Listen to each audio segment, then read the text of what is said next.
Friends, welcome to my channel ask your doctor. Friends, आज हम discuss करेंगे post covid syndrome या long covid किसे कहते हैं। जैसे कि हमें पता है कि रिकवरी जो कोविड की है पेशेंट टू पेशेंट वैरी करती है। कुछ लोग जो है बहुत जल्दी ठीक हो जाते हैं, कुछ दिनों में ही ठीक हो जाते हैं, कुछ में कुछ वीक्स लगते हैं और कुछ कुछ महीने भी ले लेते हैं रिकवर करने के लिए। जैसे हमें नाम से पता चल रहा है, लॉन्ग कोविड मीन्स कोविड की रिकवरी के बाद भी जो सिम्टम्स बहुत प्रोलॉन्ग, बहुत लंबे अरसे तक खिंच जाए, उन्हें लॉन्ग कोविड सिम्टम्स कहते हैं। ये एक अप्रॉक्सीमेट लिया गया है कि 4 से 12 हफ्ते तक कोविड की रिकवरी के बाद भी जिनके सिम्टम्स ये प्रेजेंट रहते हैं, उन्हें हम कहते हैं कि उन्हें पोस्ट कोविड सिंड्रोम या लॉन्ग कोविड हो गया है।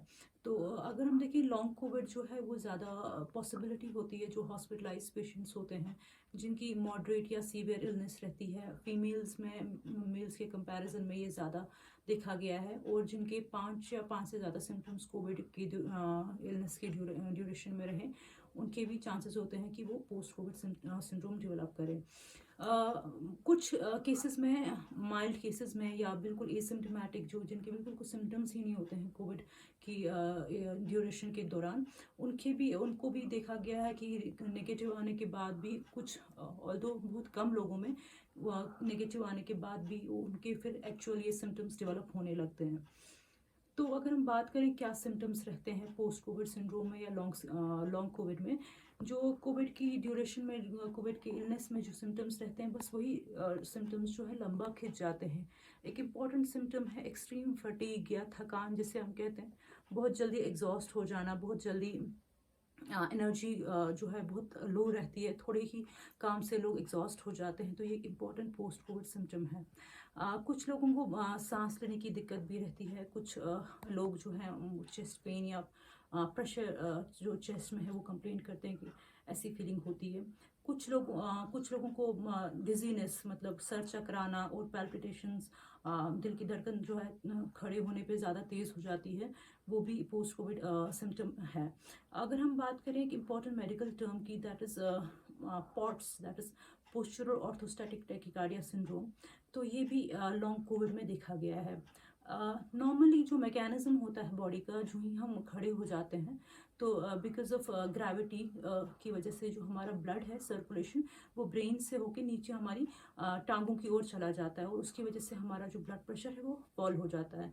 लेकिन ऐसा ना हो तो हमारी बॉडी जो है कंपनसेट करके ब्लड वेसल्स को कंस्ट्रिक्ट करती है, सो दैट हमारा जो है ब्लड प्रेशर ड्रॉप ना हो। लेकिन पॉट्स में क्या होता है कि ये मैकेनिज्म जो है फेल हो जाता है, इसीलिए कोविड की रिकवरी के बाद जो है कुछ लोग खड़े होने पे उनको चक्कर महसूस होता है, और पल्पिटेशंस भी कंप्लेन करते हैं। एक और इम्पॉर्टेंट पोस्ट कोविड सिम्टम है जिससे हम एक देखें तो मेमोरी इम्पेयरमेंट बहुत ज़्यादा लोगों में देखा गया है। मेमोरी इम्पेयरमेंट, याददाश्त उनकी जो है वो चेंज हो जाती है। जैसे वो पहले उनकी याददाश्त थी, शार्प मेमोरी होती है, वो चीज़ें बहुत जल्दी भूल जाते हैं, कंसंट्रेट नहीं कर पाते हैं, जिसे हम मेडिकल टर्म्स में ब्रेन फॉग भी कहते हैं। ये देखा गया है जो ज़्यादा हॉस्पिटलाइज पेशेंट्स होते हैं, या जिन्हें बहुत टाइम तक स्टेरॉइड्स मिले होते हैं हॉस्पिटल में, जिसकी वजह से उन्हें स्टेरॉइड साइकोसिस भी हो जाता है। हॉस्पिटल में अगर बहुत टाइम तक स्टेरॉइड्स पेशेंट्स ले रहा हो तो उसे वो इरिटेबल हो जाता है, उसका जो मेंटल कंफ्यूजन हो जाता है, तो उसकी वजह से ये सिम्टम्स डेवलप हो सकते हैं। एक और टर्म है PTSD, that is post traumatic stress disorder. ये भी बहुत देखा गया है कोविड की रिकवरी के बाद। तो इसमें ये ज़्यादा देखा गया है उन लोगों में जिनमें जो क्रिटिकली इल रहे हो कोविड की इलनेस की ड्यूरेशन में, या ICU में रहे हो, तो रिकवरी के बाद जो है वो अपने वो इवेंट्स रिकॉल करने से उनको वो पोस्ट ट्रॉमेटिक स्ट्रेस डिसऑर्डर हो जाता है। तो वो एंग्जाइटी फील उनको हो जाती है, स्वेटिंग होती है, पैल्पिटेशंस होती हैं, डिप्रेशन में आ जाते हैं। तो ये भी एक इम्पॉर्टेंट लॉन्ग कोविड सिम्टम है। बाकी जो सिम्टम्स हैं दे आर नॉन स्पेसिफिक। जैसे कुछ लोगों को झंझनाहट लगती है हाथों पैरों में, कुछ लोगों को जॉइंट पेन फील होता है, कुछ लोग फीवर की कंप्लेंट करते हैं, गले में खराश रहता है कुछ लोगों को।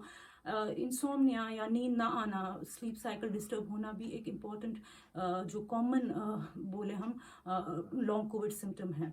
ड्राई कफ भी बहुत सारे मरीजों में देखा गया है कि कोविड की रिकवरी के बाद ड्राई कफ भी कंप्लेंट करते हैं। और कोविड की रिकवरी के बाद कुछ पेशेंट्स में रैशेस भी डेवलप हो जाते हैं बॉडी में। तो अगर हम ट्रीटमेंट की बात करें, ऐसा कोई स्पेसिफिक ट्रीटमेंट तो है नहीं इनका। एक और इम्पॉर्टेंट लॉन्ग कोविड सिम्टम जो अब डेवलप हो गया है, जिसे हम जो एपिडेमिक हो गया है अब, जिसे हम ब्लैक फंगस या म्यूकोरमाइकोसिस के नाम से अब सब जान रहे हैं। This is because of this is also important post Covid symptom. तो अगर हम इन जो मैंने अभी डिस्कस की सिम्टम्स, उनके बारे में, ट्रीटमेंट के बारे में, ट्रीटमेंट एज सच कोई है नहीं। 4 से 12 हफ्ते के बीच में जो है आपके जो सिम्टम्स हैं धीरे धीरे वीन ऑफ हो जाएंगे। तो इसमें आपको कोई एंग्शियस होने की ज़रूरत नहीं है।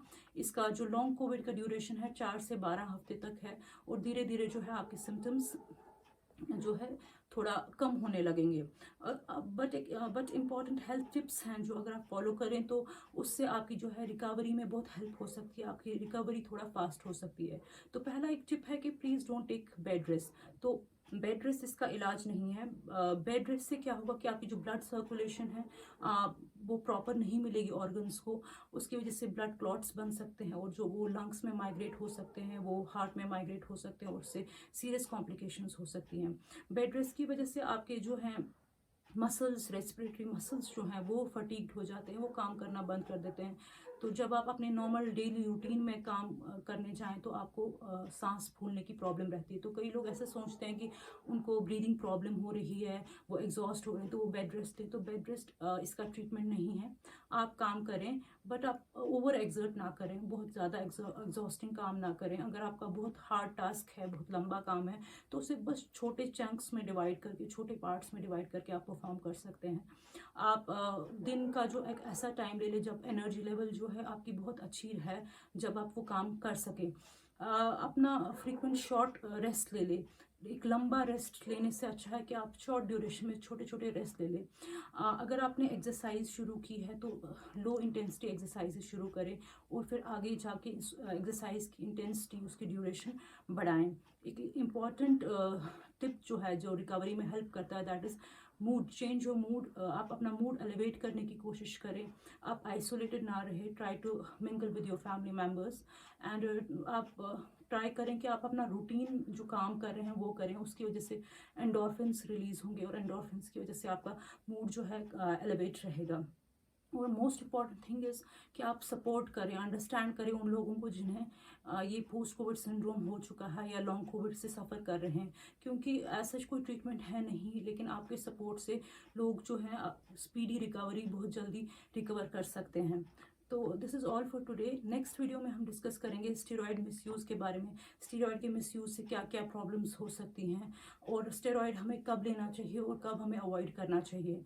अगर आपको ये वीडियो पसंद आया तो लाइक, कमेंट, शेयर और सब्सक्राइब करना ना भूलें। नोटिफिकेशन बेल दबाना ना भूलें आगे के नोटिफिकेशंस के लिए। Till then, take care and stay safe. Thank you.